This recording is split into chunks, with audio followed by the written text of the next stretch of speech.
Welcome back to the channel. So if you've been thinking about buying on the Costa del Sol in 2026, but you're sitting on the fence because you're asking yourself, surely the prices are going to drop because of what's happening in the world right now, well, this is the episode for you.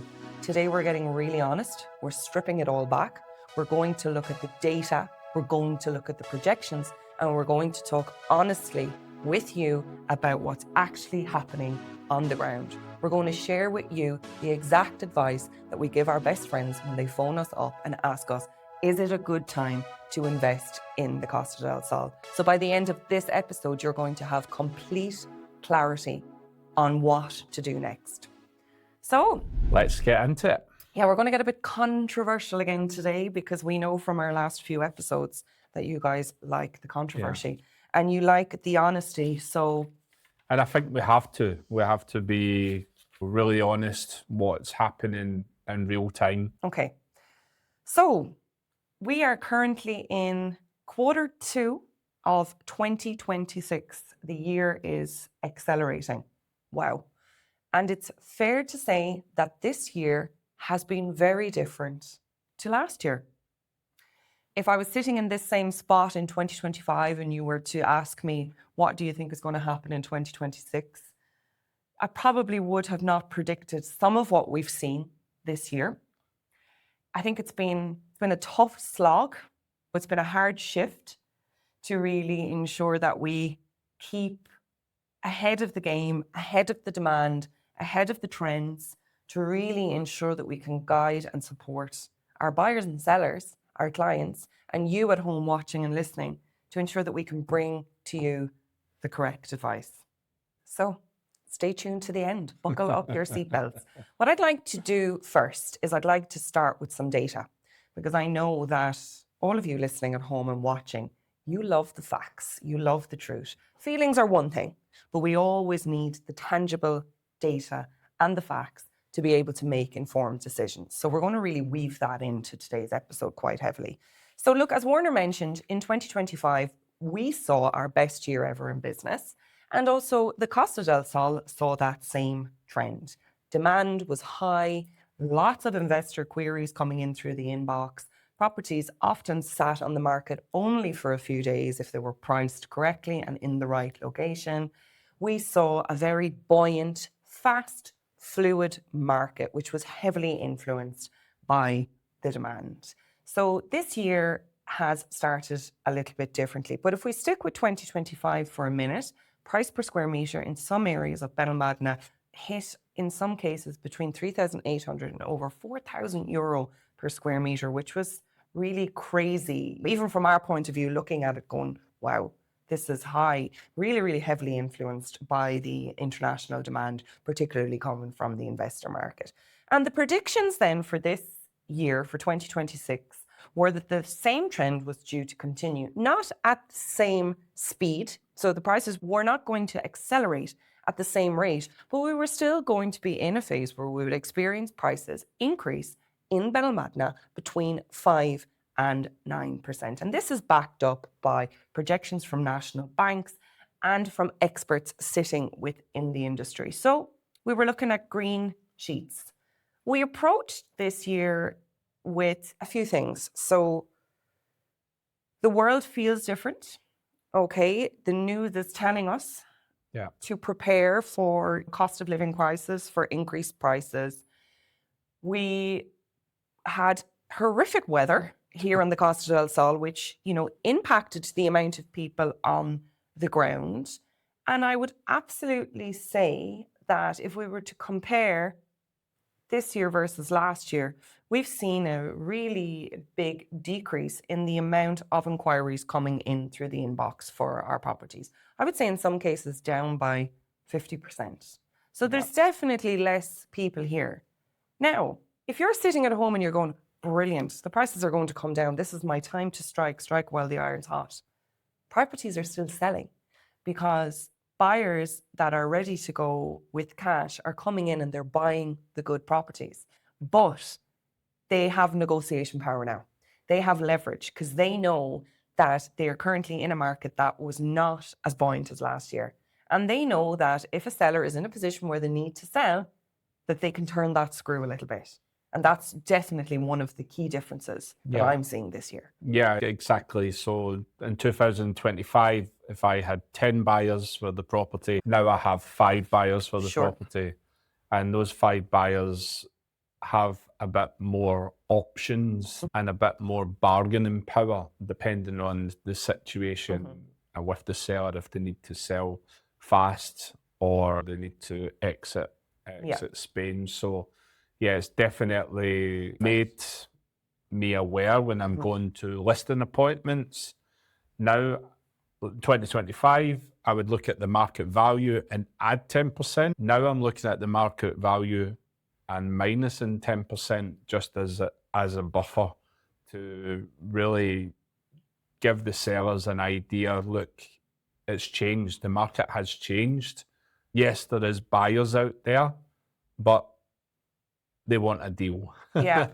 And I'd like to go back to the buyers for a minute. If you're buying or you're intending on buying in Costa del Sol in 2026, based on what I've just said there around reduction in the amount of inquiries coming into the business, less people sitting on the ground, you're probably thinking, great, this is a great time for me now to sit because prices are going to come down. Unfortunately, the data is not supporting that. So based on the notary data, we're not seeing a massive reduction in the price per square metre of properties because the properties that we're listing, they're still selling, but the buyer has more negotiating power due to the fact that there's less people now competing for that property. Yeah. So I would not be saying to you, yeah, prices are going to come down because I don't see an indication of that. No. What I do see is that they're not accelerating at the same price. And if properties have been sitting on the market for a while that were potentially inflated in price to begin with, they're price correcting by between 10 and 18%. That's what I'm seeing at the moment. So Warner just mentioned there the gap. The gap right now for us is when we're listing a property or we're speaking to somebody who wants to sell their house, they're often still working off the expectations of 2025, meaning they want to price it in line with what we saw in 2025. So there's a gap. So we have to bring down those expectations to meet what's actually happening in the market right now. So what that's actually meaning in reality is there's less properties coming onto the market because the expectation that the person had that was selling the property, they're going, oh no, I wanted more for that. Or if I sell it, where am I going to go? Because the prices aren't dropping that dramatically in the market for them to feel like they're really maximizing the profit on their investment. Yeah, for example, we had clients come into the office. They were thinking of selling their property last year in 2025. I went out and valued their property and they called me last week, said that they're coming in to see it. And I had to have the conversation. I had the valuation there and I had to have the conversation with them to say, this was 2025. Now, to be more realistic, this is where we are. And they took it on board. With that, and they says, look, we understand, the world's changing and everything else. So when we're ready to sell the property, we'll take your advice. Yeah. I say, well, that's fantastic because that's, I'm on the ground, I'm seeing what's happening. And if you want to sell your property, then take the expert's advice. It really comes down to the personal motivation of the person. And I think that's why we're seeing less and less good properties coming into the market. Yeah. Because when you sit and you have that really honest conversation with somebody, they'll probably go away and reflect and go, 50% might say, no, I'm just going to stay where I am. And 50% are going to say, no, I need to sell. But it depends on their personal motivation. You still have the supply and demand situation. That's a great point. There's still more demand than supply. And I think that will carry on, for many years because the people that sitting in a 1-bedroom that want to upgrade to a 2-bedroom, when they sell, they can't reach the price of the 2-bedroom or it's costing too much money by the time they sell and buy. So they're saying, well, we'll just stay where we are. Yeah. And we still have supply and demand issue because let's be very honest, Spain has not invested enough into social housing, which has meant that there is a supply and demand problem. Yeah. Okay. Yeah. So international buyers coming into the market, that market is still strong, but the volume is not the same as it was for last year. No, you're right. So we talked about inquiries being down, footfall being down, but sales transactions, they're still going through, not at the same speed as last year. No. And there's a number of reasons for that. Often if people need a mortgage, it's taking longer for that period to go through.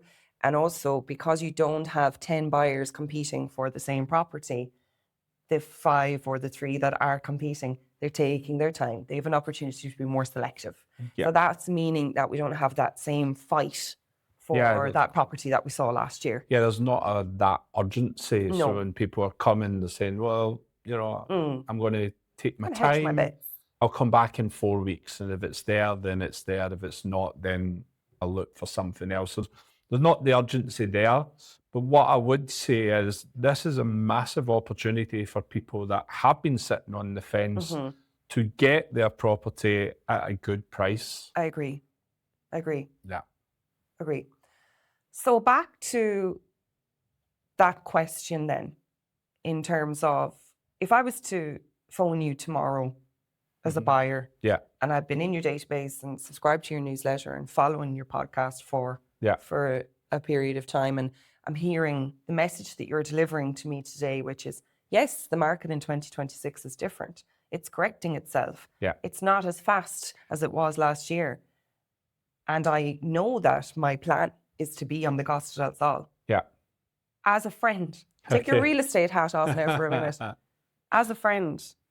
No, on a serious note, let's say a family member called from home and said that they had some money that they wanted to invest. Yes. What would you tell them to do? I would say if you find a property that you like and you can afford it, buy it. Okay. And then I'm going to say, well, why? Because I'm analytical. And the feelings are telling me, the reports, the intangibles are telling me that maybe I should wait. But then you're not buying for the right reasons then. Okay. If you're buying a property in Spain, you're buying to use it for your family, maybe to rent it out, all of that. Lifestyle, is that what you're trying to say to me? Lifestyle. So if you're buying a property in Spain, you're going to keep it for maybe 5 or 10 years or longer, or give it to the children when you grow up. So you're buying a lifestyle. So look at how much you would spend for many holidays that you're going to. Hotels are going up, everything else. So if you're buying for the right reason and you can afford it, then it's a no-brainer. Yeah. And again, one of the key differences this year versus last year is that investor market of that person that was buying, for that 2-bedroom that they'd rent out, it wasn't their first rodeo, they had multiple properties. They're not really, well, they are in the market, but significantly reduced. What you mentioned there around the lifestyle piece, that's the key difference that I'm really seeing. There is motivated buyers there, but they're moving to relocate. Yeah, massively. Yeah. So like when we list a townhouse or a villa or everything. Or 3-bedroom properties, they just go. They're gone. Anything with gardens or outside space, larger properties with a bit of privacy, they're not sitting around. But the 1-bedroom studio, potentially the 2-bedroom that was used as investment and holiday. Yes. They're sitting there. There is inventory. They're sitting there, and I have the proof that it was sitting there. Like, I have a couple of properties now that in 2025 they would have been gone. They would have been gone. Now they're on the market, and it's time now to have a conversation with the sellers and see, are you really motivated? The market has changed, and these people are ready. If you drop it 10,000, I have 5 people for you to buy it. And we've seen the proof of that. And that, again, gives us the evidence, the tangible evidence. Because sometimes data and outlooks and projections, like that's one thing. And they take time to catch up to the reality because you need time to benchmark what's actually going on. Yeah. But what you just said there is, there's still a gap right now between the projections and on the ground. Because when we list a property and say, like, we're very honest with our sellers and we'll say, look, if it depends how motivated you are. If you really want to sell, we recommend this price. Yes. Of course, they always push us to put it up 5-10% more. But we're likely then having the conversation that the buyer is coming in at that offer 10% lower anyway. So that's, again, backing up the fact that the projection hasn't caught up yet with the reality. So we need to see how that evolves now over the next few months, but I don't see it changing. And I'm looking at it more when I'm going now to valuations to put it at market price, not because in the past they put it 10% higher where you're not going to get anybody through the door. It's better to put it at market price and go a bit lower than to have it and have more people coming through the door that's interested in it. For example, we dropped an apartment for €10,000 and all of a sudden my phone started to ring. Yeah.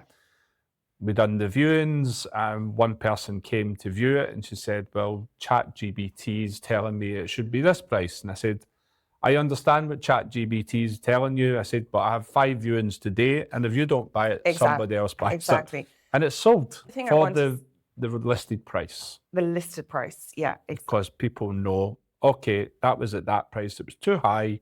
Now it's dropped to this price.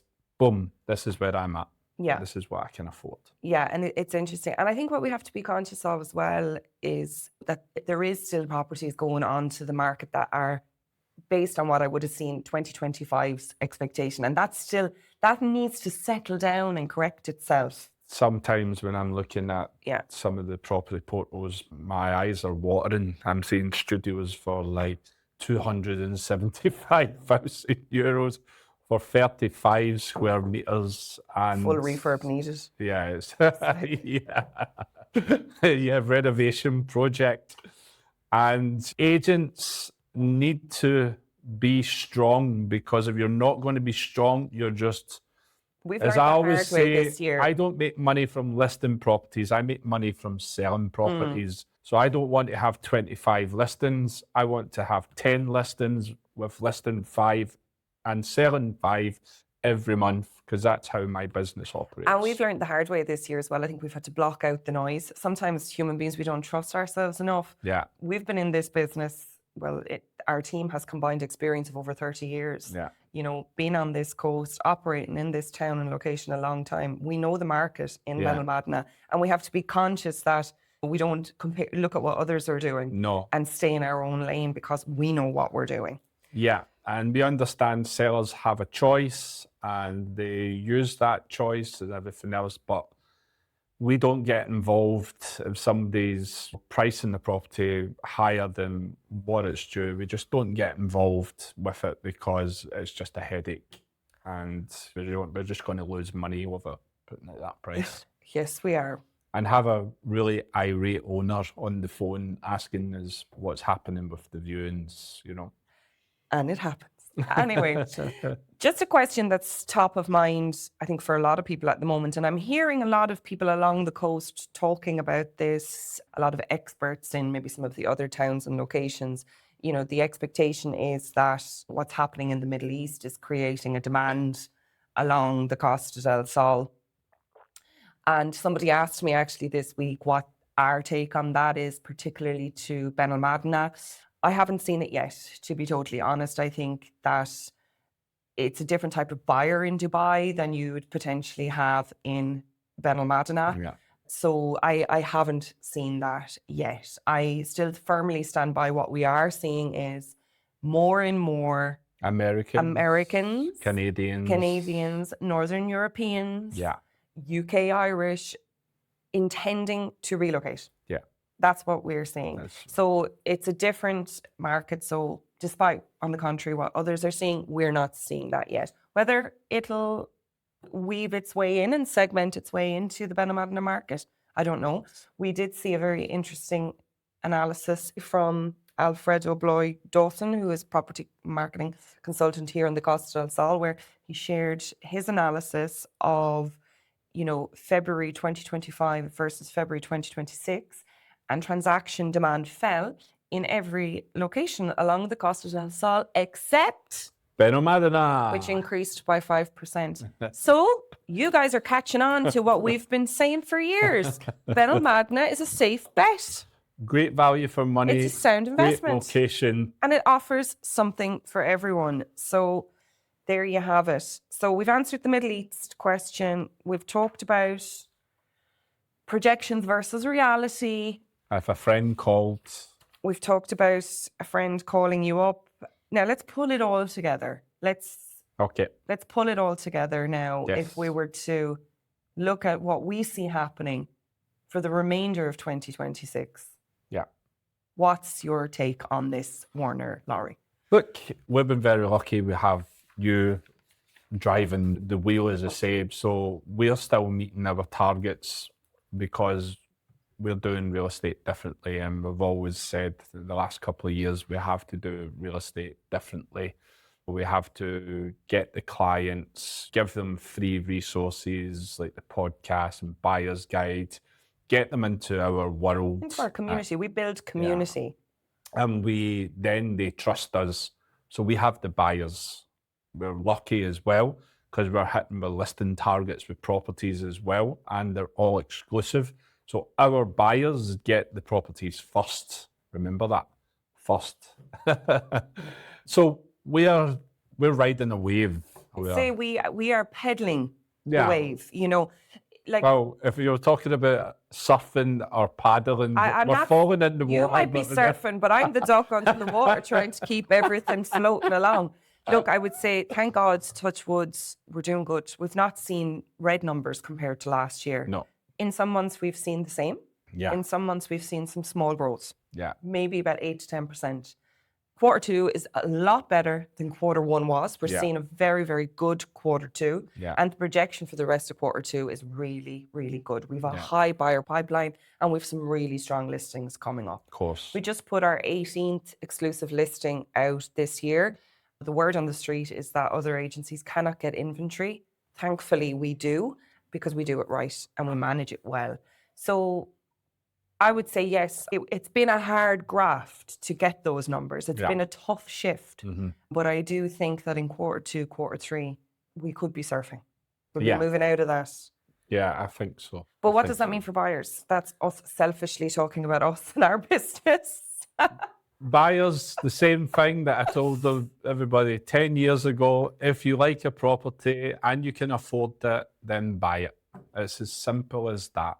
We are still going to see that the property prices are still going to increase year on year by about 5%, or worst case scenario, they'll remain on par with what we saw in 2025. Yeah. So we're not going to see price corrections that are going to massively impact whether you should buy now or not. So the answer is stop waiting, get buying. And the infrastructure is coming in. We're so happy that Tivoli World is coming back. Yeah, Benalmádena is getting a €100 million facelift, which is, €100 million investment, which is the Tivoli World amusement park is having a massive facelift investment, which is only going to increase the prices in Benalmádena. Exactly. Demand is going to go up, so we're very excited about that.